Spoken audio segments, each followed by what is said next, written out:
एक बार शंकर जी ने और पार्वती मैया ने कहा कि प्रभु ये भीड़ कहां जा रही है, इतने लोग, लाखों नहीं करोड़ों। शंकर जी बोले जा रहे हैं सब लोग कुंभ नहाने। तो पार्वती मैया बोली अरे ये तो सब बड़े पुण्यात्मा हैं।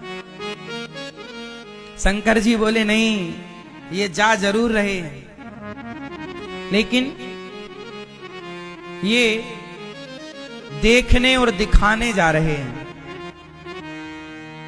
चलो देख आवे कितना बड़ा मेला भरा है, और दिखाने के जी हम भी गए थे, तुम तो गए नहीं। तो ये देखने और दिखाने जा रहे हैं। पार्वती जी बोली नहीं, ये तो सब भक्त हैं और बड़ी श्रद्धा से जा रहे हैं। प्रभु इन सबको दर्शन दो, जितने भी कुंभ नहा रहे हैं सब पर कृपा करो, सब अच्छे लोग हैं। शंकर जी बोले चलो पार्वती जी आप कह रही हो तो हम चेक कर लेते हैं कि इनमें से कितने लोग कुंभ नहाने आए हैं, कितने लोग पवित्र विचारों से आए हैं, चेक करते हैं। तो जहां से सारे लोग आ रहे थे तो उसी रास्ते पर शंकर और पार्वती एक बुढ़ा बुढ़ी बन करके शंकर जी एक गड्ढे में गिर गए। गड्ढा था गंदा शहर का, वहां पे मलमूत्र इकट्ठा होता था, तो वो गड्ढे में गिर गए। अब गड्ढे में गिरे हैं और गंदगी लगी है शरीर पर। माता पार्वती बूढ़ी सी बन गई। ओ जो गुजरते जाए, ओ बहन, ओ मैया, ओ भैया, हमारे पति गिर गए हैं, थोड़ा बचा लो, हमारे पति की मदद करो, हमारे पति की मदद करो। देखो उन्हें बड़ा कष्ट है, बड़ी भूख लगी है और वो ठंडे में सिकुड़ रहे हैं और वो कष्ट पा रहे हैं, गड्ढे में हमसे निकल नहीं रहे हैं, आप जरा मदद करो।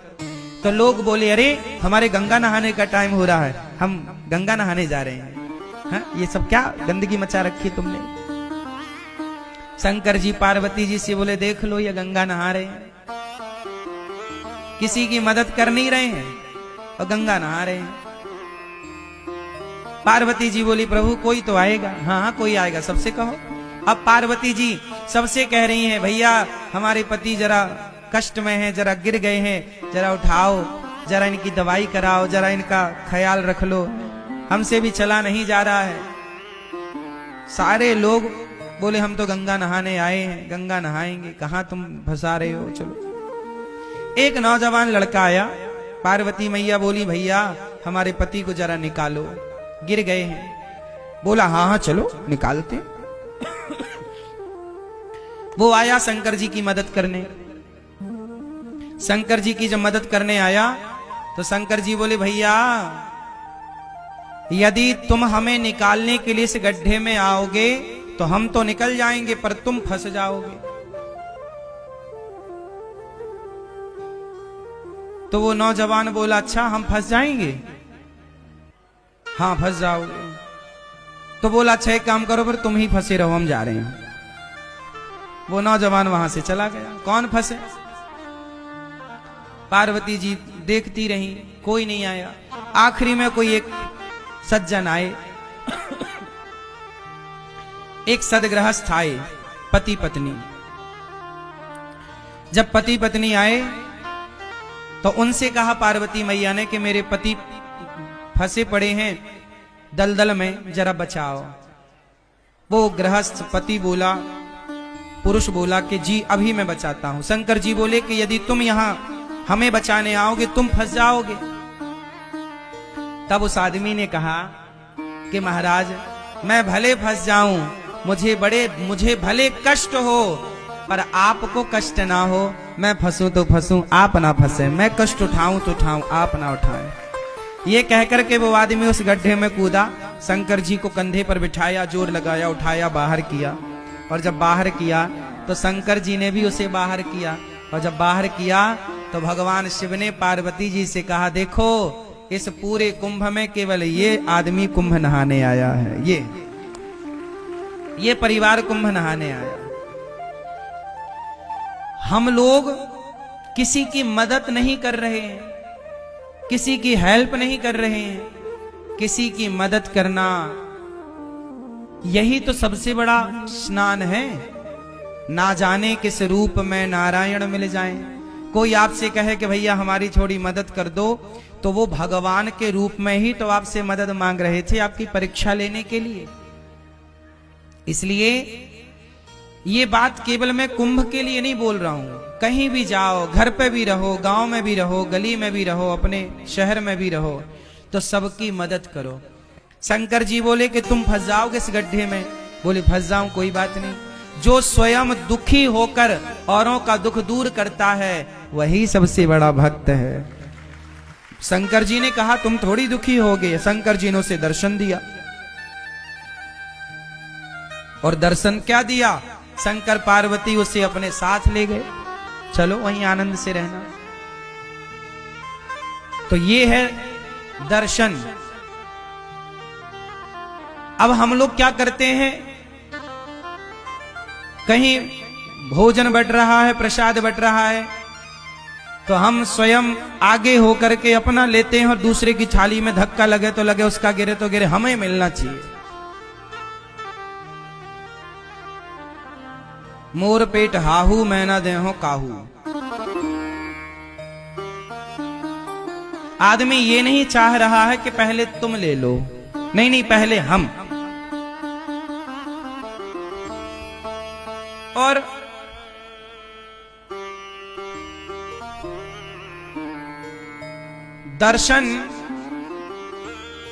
दर्शन का मतलब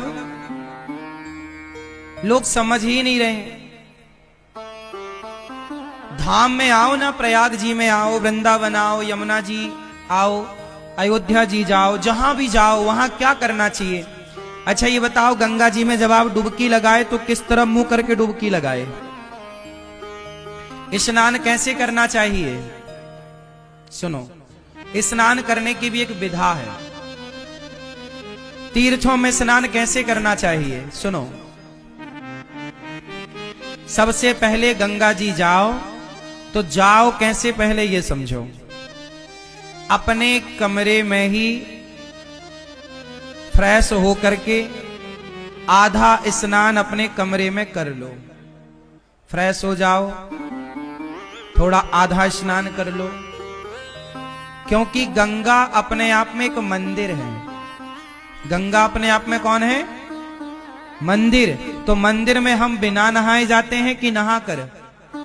तो गंगा जी जाने के पहले अपने कमरे में मलमूत्र से निवृत्त होकर के मंजन ब्रश कर लो कमरे में, यहीं पर जो व्यवस्थाएं हैं तंबू में, और स्नान कर लो आधा, क्योंकि शौच करने के बाद नहाना चाहिए।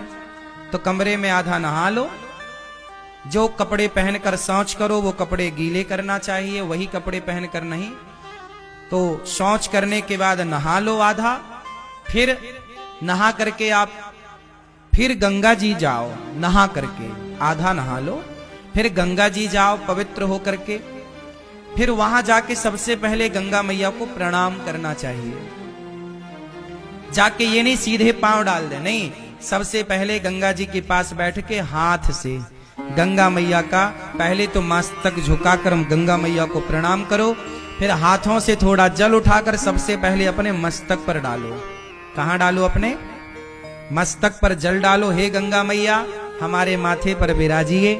हे गंगा मैया आपकी कृपा से सदा सब लोग सुखी रहें, सब प्रसन्न रहें, और हे गंगा मैया हमारी भक्ति दिनों दिन बढ़े, हम सदा प्रभु का स्मरण करते रहें। एक क्षण के लिए मैं भगवान को कभी भूलूं नहीं।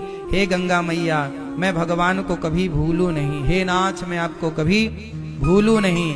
हे गंगा मैया आखिरी सांस तक मैं आपका दर्शन करने आती रहूं, अपने पांव से चलकर अपनी आंखों से आपको देखती रहूं, और आपकी कृपा से आपका दर्श परस करते, भगवान का नाम सुनते सुनते, भगवान की कथा सुनते सुनते मेरे प्राण जाए मैया, यही वरदान दो। आपका नाम जपते जपते, भगवान का गुणगान गाते गाते प्राण जाएं। और ये जो बाल बच्चे हैं, बाल गोपाल हैं, बच्चे हैं, ये भी बड़े होकर सदा आपके प्रति श्रद्धा का भाव रखें, ये भी आपके प्रति प्रेम रखें। गंगा मैया को प्रणाम करो।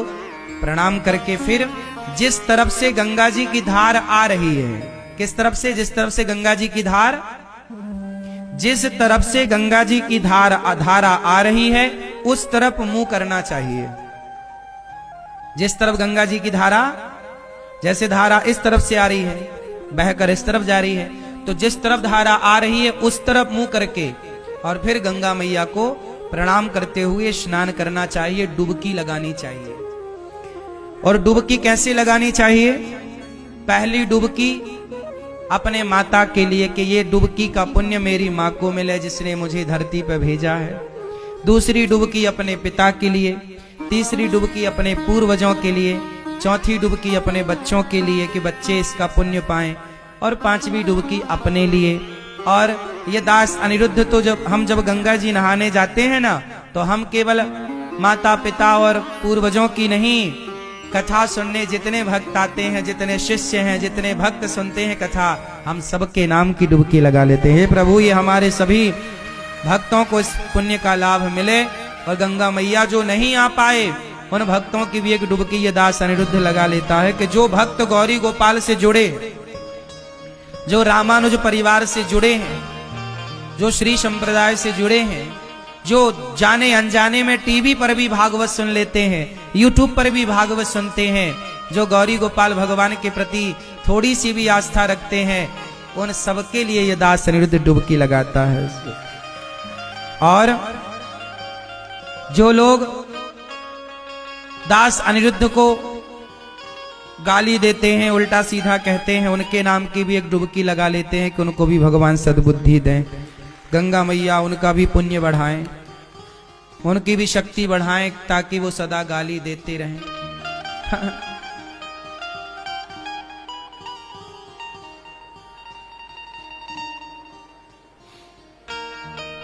क्योंकि बैलेंस बना के चलना चाहिए ना। यदि आपको अच्छा कहने वाले लोग हैं तो आपको बुरा कहने वाले लोग भी होंगे, इसलिए आप लोग घबरा जाते हैं कि मुझे बुरा कह दिया। लेकिन ये दास अनिरुद्ध उन बुरा कहने वाले लोगों के नाम की भी गंगा जी में एक डुबकी मार लेता है कि भैया उनका भी भला हो। वो बुरा सोचें, हम बुरा क्यों सोचें? यदि आपने बुरा सोचा हमारे लिए और हमने भी आपके लिए बुरा सोचा, तो फिर आप में और हम में अंतर क्या रह जाएगा? आप कितना भी बुरा सोचिए हमारे लिए, पर हम कदापि कभी बुरा नहीं सोचेंगे किसी के लिए। आप सोच रहे हैं वो आपके संस्कार हैं, जो हम सोचेंगे वो हमारे संस्कारों का परिचय होगा। हम क्यों पाप ला दें? आप दीजिए गालियां, हम थोड़ी देंगे। आप अपना स्वभाव का परिचय दे रहे हैं, हम अपने स्वभाव का परिचय दे रहे हैं। जो व्यक्ति स्वप्न में भी, सपने में भी किसी का बुरा नहीं सोचता ना मेरी माँ, तुम दिल के साफ बनो बस यहां से। जिस दिन तुम यहां से सच्चे हो जाओगे ना, दुनिया साथ दे ना दे, भगवान साथ देते हैं मेरी माँ। दुनिया के साथ की जरूरत भी नहीं पड़ती, यहां से अच्छे रहना हृदय से। और भगवान को यहीं की सुंदरता दिखती भी है। निर्मल मन जन सो मोहि पावा, मोहि कपट छल छिद्र न भावा। भगवान कहाँ की सुंदरता देखते हैं? मन की। इसलिए कहता हूं, तन को धोया मगर मन को धोया नहीं, बाद गंगा नहाने से क्या फायदा। सबकी मदद करो। कुंभ नहाने आए, पर शंकर जी ने परीक्षा ली तो कोई एक ही नजर आया कि ये नहाने आया। जो सबकी मदद करता है वो व्यक्ति वही कुंभ नहाने का फल पा रहा है।